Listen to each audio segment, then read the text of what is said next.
Let me show you how to get identifying photos of flying insects.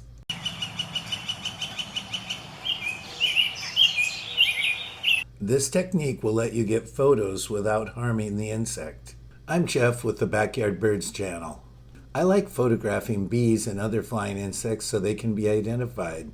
But because they are on the move, I couldn't get good identifying photos. I learned about chilling insects to immobilize them for photography. Let me show you how to catch and chill insects so you can get identifying photos. If you like videos like this, consider subscribing to my channel. Furthermore, you can support my channel by joining me on Patreon. As always, thanks for watching. Because I'm trying to identify all insects on my property, I needed a way to photograph them. I am mostly looking at pollinating insects, so I look on flowers. Most pollinating insects are focused on nectar and pollen collection, so they can be relatively easy to capture. The majority of insects that visit flowers are different kinds of bees. But there are numerous wasps that pollinate flowers as well.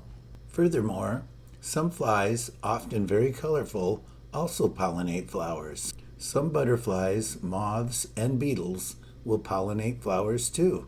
Use any kind of plastic jars to capture insects.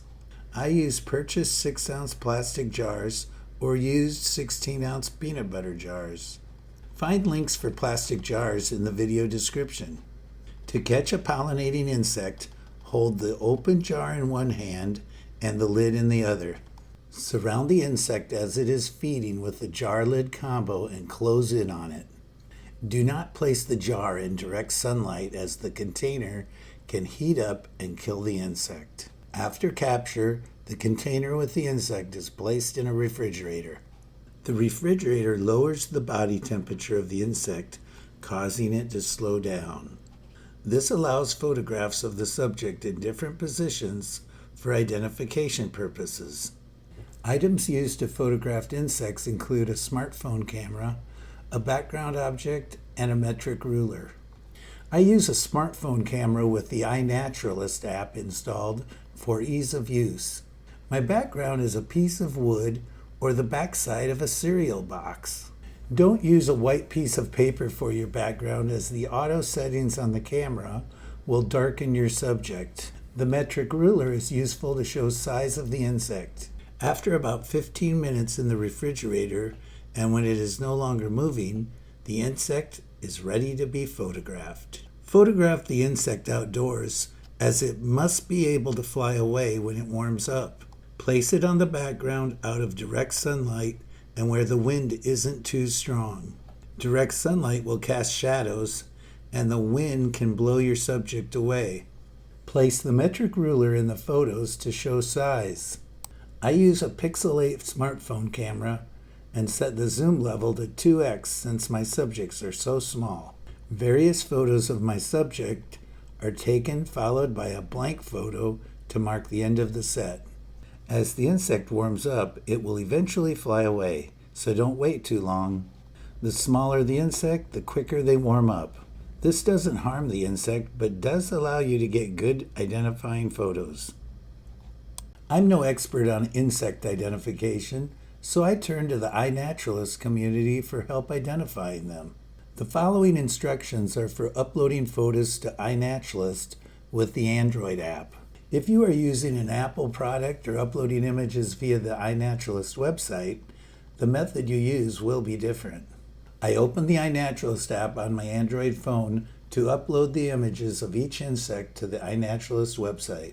I use the artificial intelligence identification tool by swiping through each image and picking the ID prefixed with "We're pretty sure." Once the observation is on iNaturalist, experts can identify it.